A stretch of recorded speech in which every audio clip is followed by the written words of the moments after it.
November 12 2 వార్తలు చదవండి.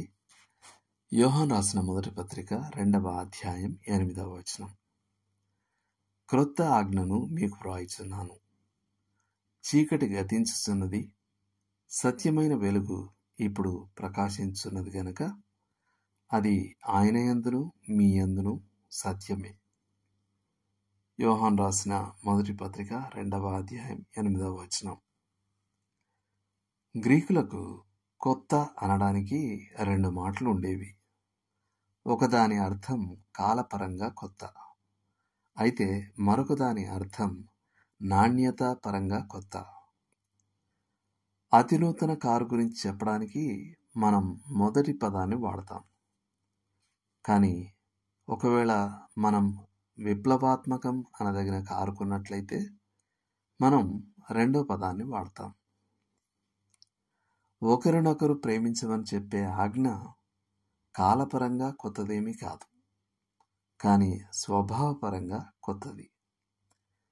యేసుక్రీస్తుని బట్టి ఒకరినొకరు ప్రేమించుడి అనే పాత ఆజ్ఞ కొత్త అర్థాన్ని సంతరించుకుంది.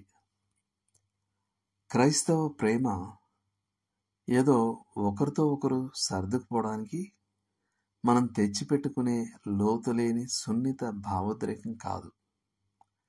అది చిత్తానికి సంబంధించిన విషయం. అది కొందరు వ్యక్తుల పట్ల ఆప్యాయత మరియు ఆకర్షణ.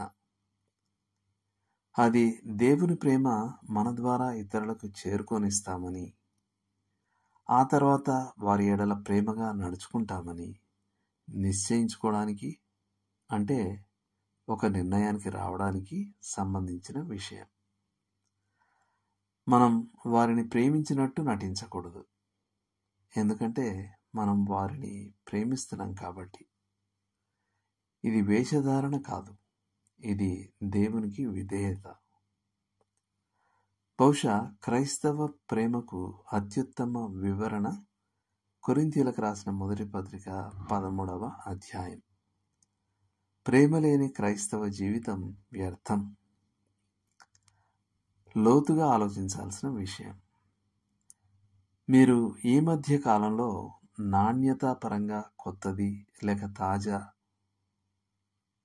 అనిపించిన ప్రేమను ఎప్పుడు అనుభవించారు? మీరు ఓ స్నేహితుడికి దానిని ఎలా వివరిస్తారు? దేవుడు మిమ్మల్ని దీవించును గాక. ఆమేన్.